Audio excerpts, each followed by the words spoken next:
So, hi Amandine, hi Benjamin. Hi. We, um, Today we're talking about Little Nicholas, the movie you directed. So, first of all, can you tell us about how you both got attached to this project, and when did you start working on the film, and how long did it take to make? Yes, I read Little Nicholas books a lot when I was a kid. I'm passionate about the work of René Goscinny and Jacques Sampé. I have been associated very upstream on the graphic researches and the producer Atton Soumache and Lilian Hush offered to Benjamin and I to direct the movie. We started the work together in early 2020 when in France was in full lockdown for COVID, but it took 7 years in total to make the movie. Yeah. And actually, I've met Atton Soumache, one of the producers, like 20 years ago. It's a funny story because I was, when he was first starting out as a producer, I was an assistant editor on the first short films that he produced. So we have quite an history together. And he knew back then, because when you're making short films, it's long nights of work. So we spent like 20 nights together talking about ourselves. So he knew how much I loved Sampé's work, especially, and the Little Nicholas, because I'm really attached to the Little Nicholas because it's a really well-known French children's book, and I come from a family of school teachers. My grandfather was a school teacher, my father was a school teacher, so they used Little Nicholas as a tool to learn, to try and teach the kids how to read. So yeah, basically my grandfather read it to my father read it to me, I'm reading that to my kids. I'm really attached to that particular book, and Atton knew that. And in the months before the beginning of the production of Little Nicholas, I was cutting a movie because I come from an editing background. I was cutting a movie called Little Vampire that Atton produced, and he was looking for someone to help Amandine on the narrative side of the movie. So he thought of me because he knew how much I loved the original book. So that's how I came on board. I was really excited about it. And like Amandine said, we started during the first lockdown in France in early 2020. We started production. Financing began, like Amandine knows that, like in 2014. So it was quite a long financing phase. And we started in 2020, and we finished the movie just before the Cannes Film Festival, where we were selected in 2022. So it's 2 years, 2.5 years of work. What was the inspiration behind the animated feature adaptation of Little Nicholas?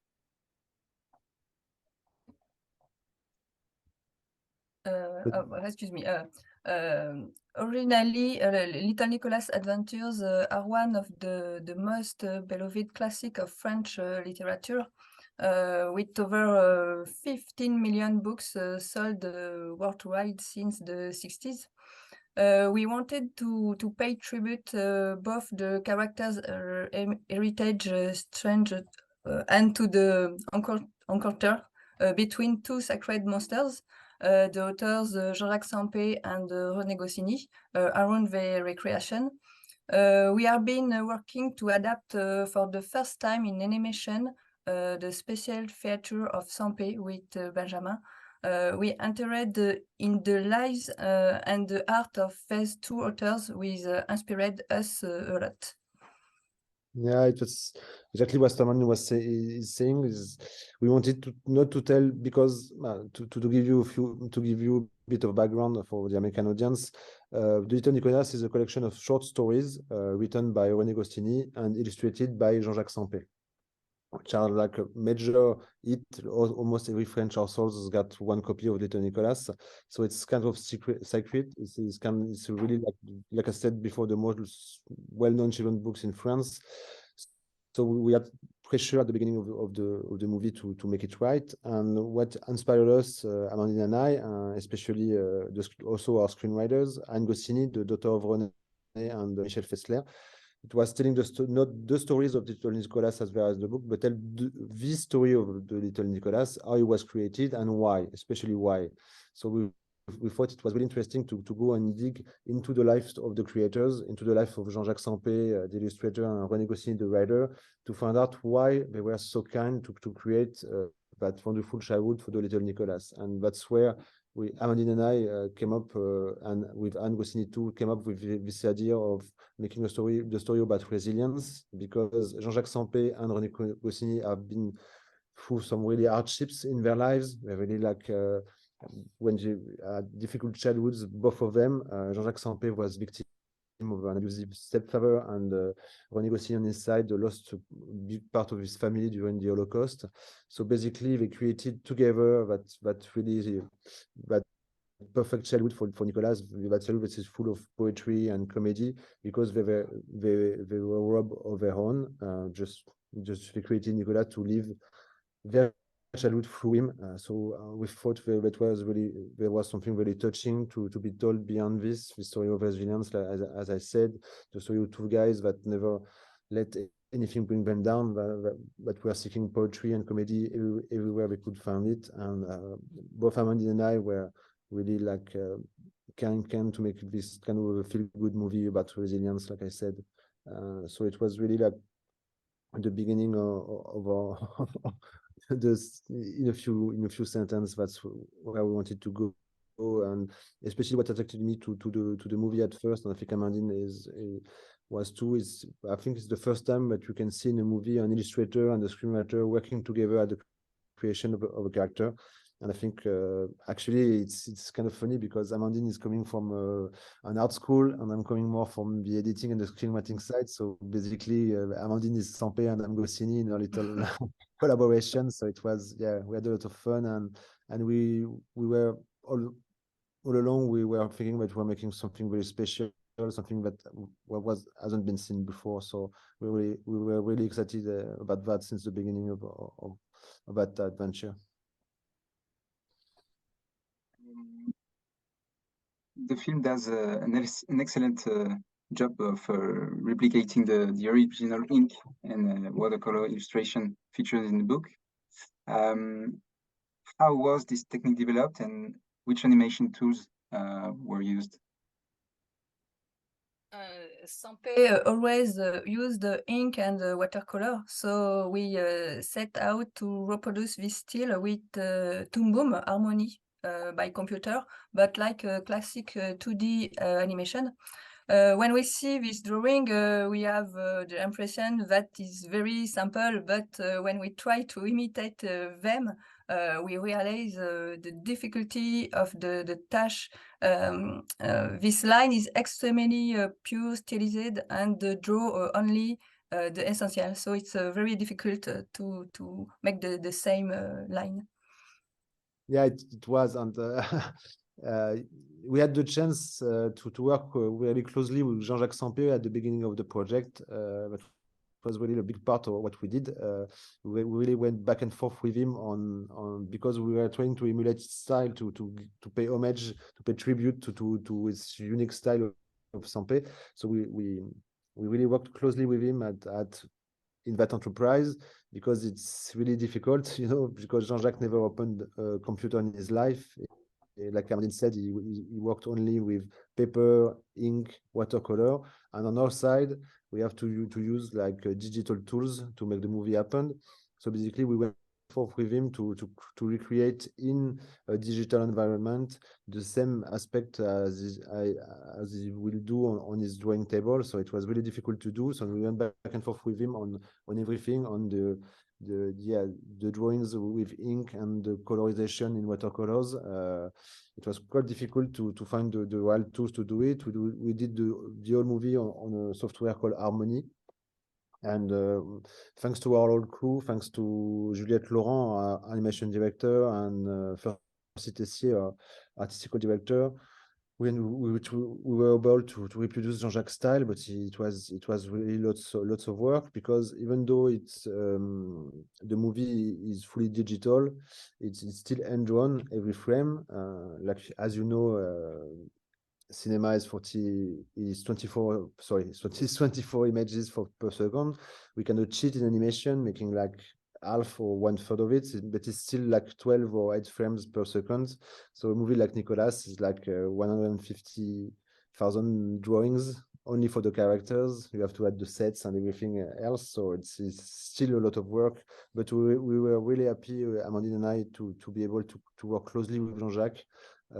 Because as you might know, he passed away this summer in August, and he's really a legend of illustration in France and basically in the world, because I think he's the one who did the most cover for the New Yorker, for example, and so he's really well known. So it's really a task for us, a big emotional charge for us to be able to reproduce his drawing, and we were really happy to say that before he passed, he's been the first one to see the movie completed before we went to Cannes.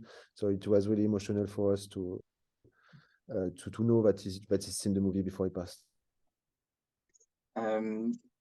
Talking about Sampé and Goscinny, when and why did you decide to incorporate the story and lives of the creators of Little Nicholas in the movie?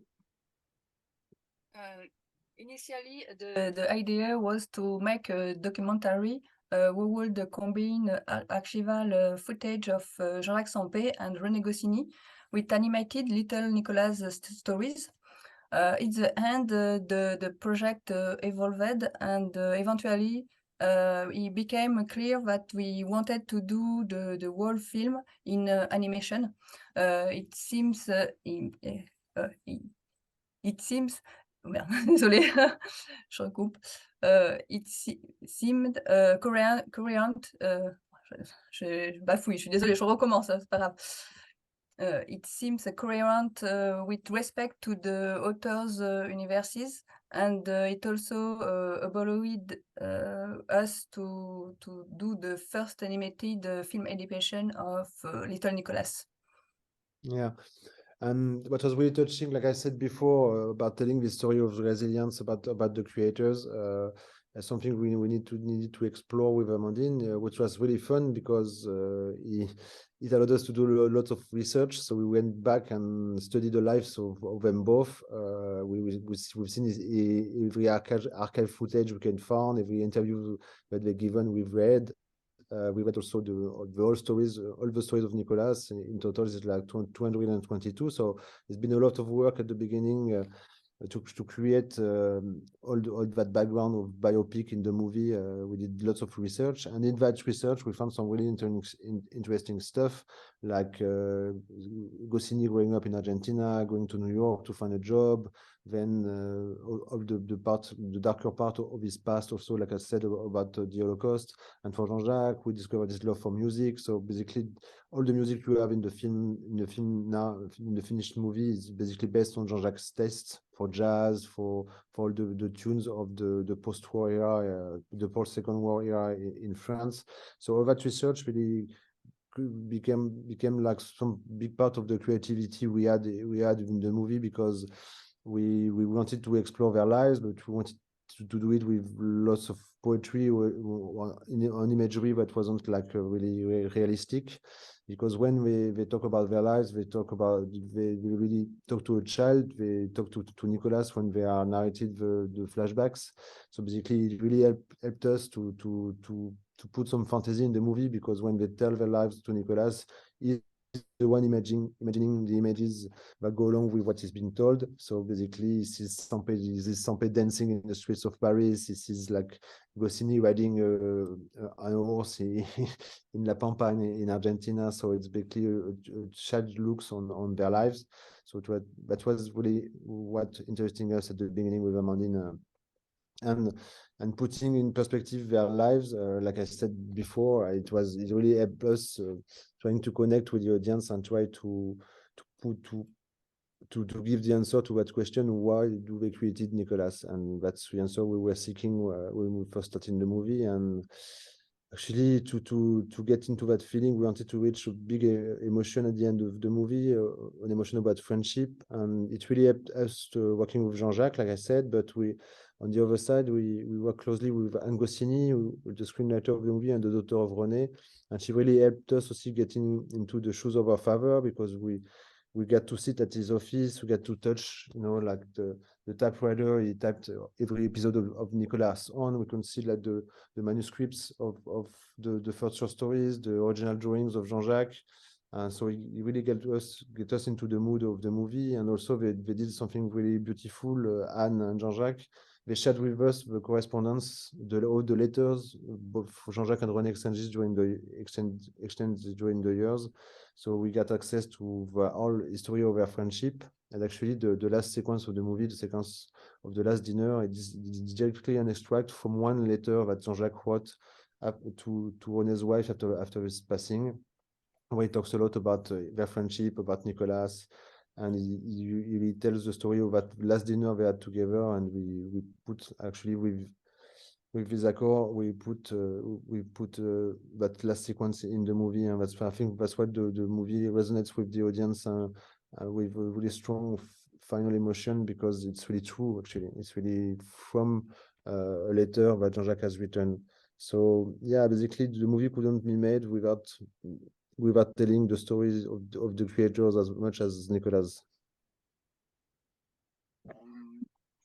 Production side, can you speak to the importance of making this film a gender balanced production, and what did you do to ensure that there was equal representation in the making of the film? Yes, there has been a perfect gender equality between men and women to the movie. It's very important for us. We are a man and a woman to direct the movie, and the art director and the animation supervisor are as well a man and a woman, Fussy Tessier and Juliette Laurent. The producer of the movie, Aton Soumache et Lilian Hush, are very concerned by gender parity in each of their movie. Yeah, it was really like a subject we talked about with Amandine early on during the production, that you wanted to be like 50-50 all the way on every part of the movie. So it's kind of tricky actually, because we have the talent in France, no problem, to make to make the gender to reach gender equality, but sometimes it's really difficult to be even 50-50, because what counts the most, you have to as directors, you have to think that maybe if an animation director is a big and strong accomplishment to have we have the first girl animation director in France on a feature film on that movie. So we did like some kind of a game of hide and seek, with like saying like, okay, we have a girl on that post and a man on this one. So it was a lot of fun, but it was actually really easy to achieve, because there's as much girls as boys coming out of animation schools back in France. So yeah, we are arts were really into this. It was quite difficult at the beginning to try and find all the right people, but we did it, and we are actually extra proud of it. What did you personally take away from spending time with little Nicolas? For me, I know a lot about Little Nicolas' adventures, but I rarely discovered the life of the author. Goscinny, for example, Goscinny spent this childhood in Argentina, exploring the profession of screenwriter. Sampe drew all this life, and I am impressed by all the books he published. It was very emotional and amazing for us and the whole team to adapt the book for the cinema. And for me, it was actually I thought I knew more about Nicolas, but what I really do, because like I said before, I grew up with the little Nicolas. It was really present in my household through my grandfather and my father. But rereading all the short stories when we first began, like the 222 stories, like I said, really, I really rediscovered the little Nicolas through the work we did with Amandine on the preparation stage. And I think it's really crazy because it doesn't age that much. Actually, of course, it was written in the 50s, so it's still the representation of for example, of the relationship between men and women are really like not very what they are today. But I think there's still lots of poetry, lots of comedy coming from the books, and I really actually really enjoyed going back to them. And on the creator's side. Maybe American audiences don't know that, but Goscinny had a huge impact on French culture, on French pop culture. He's the creator of almost every major comic books that we have in France. So working on him was something I was passionate about at an early age, and being able to, like I said before, sit at his desk, touch his typewriter was really like something phenomenal for me, and being able to meet Jean-Jacques in person was already was one of my dreams too. So what I'm taking away from the little Nicolas, it's like friendships with the crew, a better knowledge of the books, and yeah, some things crossed out of my bucket list. What surprised you while making this movie? Lots of stuff. I don't know where to begin. Yeah, go ahead, Amandine. Just let me think of what I'm gonna answer first. All the creative teams was passionate by the work of the two authors and the creation process. They gave a lot of for the film, and we all found ourselves around the values of Little Nicolas. The atmosphere was incredible, and I think we can see it in the film. Yeah, I thought to think, but I still don't know what to answer. But no, I'm joking. What really surprised me is how much I enjoyed working with actors, because, like I said, I come from a knitting background. So I spent the last 20 years in dark rooms cutting movies. I didn't go outside that much. So I was really scared to work with actors when we first began the production. And actually, that's where I took the most pleasure in the whole process, working with all the kids that play the roles of the Nicolas and his friends. It was lots of fun, even though it's always difficult to work with child actors. I had lots of fun with them, and it was really amazing the performance they gave in the end. And working also with Laurent Lafitte and Alain Chabat, but we are two really well-known French actors to play Goscinny and Sampé. We had lots of fun, Amandine, with them too. So I think what's really surprised me is, working with actors, how much I enjoyed it. That was the first surprise. And what was the biggest surprise was how much support we got from the whole crew, because it's really difficult to make a movie, especially one like the Little Nicolas, and working closely with our animation director, our artistic director, the composer, also Ludovic Bourse, Amandine and I. The biggest surprise is like we really ended up a family, and I really made a close connection, and people I call friends now in the movie. So that was one of the surprises, how much fun we had.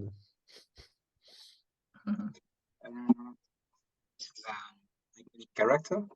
So why do you think it has been such a beloved character throughout the decades?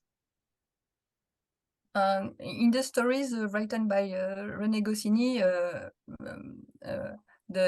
for me, it's the links between the characters are the most important. Bonds between children, parents, grandparents, friends. Those bonds are found in all areas. Yes, like I said, yes, I think One of the big thing with the Nicolas is that the short stories are written at the first person through the eyes of a child. Nicolas is the narrator of most of all the stories. Sorry, so it's basically the France of the the early 50s, late 50s, seen through the eyes of a child. Even though everything changed now, of course, there's been some technical advancements. The society around the child have changed a lot. We still have some stuff that are the same, you know, like everybody has friends, everybody wants to go to school to go play with them, everybody has a grandma, grandpa, parents they get along well or not with. So I think the essence of the little Nicolas, the everyday life of a schoolboy, is still kind of the same in lots of ways, and that's why it's so relatable, because the kids see themselves in Nicolas, and the adults see the kids they were in him. So basically, it works for everybody. It's been working for decades now, because it's almost 70 years in, and it's still being read everywhere in France, and we're still making movies about it. So yeah, it's quite an accomplishment. And I think what's also great with the art of Goscinny and Sampé is that he really talks to everybody. And this is really what we try to do with Amandine, make a family movie, but a really family movie in its DNA, in its core. It's not like an adult movie with a few gags for kids, or a kids movie with a few adult themes in them. It's really a movie for everybody that everybody could enjoy at every stage of his life. And that's what I think is really like super cool with artists like Goscinny and Sampé. The art is really universal and it talks to everybody, and this is what we try to do with Amandine too, in paying homage to them, is paying homage to their work, but also to the way they did it, and how universal it was. Okay, just one last question. What do you hope audiences will take away from the movie? It's a beautiful and joyful movie intended both to children and adults. I hope that the public will enjoy living childhood stories of little Nicolas, as well as learning about the author's life. Overall, I hope the audience to leave the session with a smile. We wanted to make a happy and feel good and positive film and share it with everyone. Yeah, exactly. We wanted to meet. I think it has to do with COVID a lot. You know, we wanted to do that like feel good movie, post-COVID movie. I think it was an influence on us because it was really rough on everybody. So we wanted to make the movie as fun as possible. But what I really like to do when I talk with people that are leading the screenings, I love the fact that they can relate to Jean-Jacques and René. They can relate to their stories. That most people I've talked to are really moved by the end of the movie, and this is what we wanted to achieve with Amandine, because I think movies are all about emotions, you know, and as directors, achieving like a really moving ending is what we can do best, I think. And it was lots of work to have to make it happen. So I'm really proud of that. I'm also really proud of the fact that talking about the bad parts, the bad parts of the lives of the creators. It's really about the parts where they couldn't find jobs. They really had to work hard on their craft before making it. I think it's a good message to send to kids and everyone. Hard work pays off in the end, and I think lots of kids told me that at the end of the screening, that like failure is part of success. You know, something like that. And I think it was a really important part of what we wanted to tell Amandine too. So yeah, I'm kind of proud of that too. Okay, perfect. Thank you, Amandine, and thank you, Benjamin, and Thank you. Thank you so much. Bye.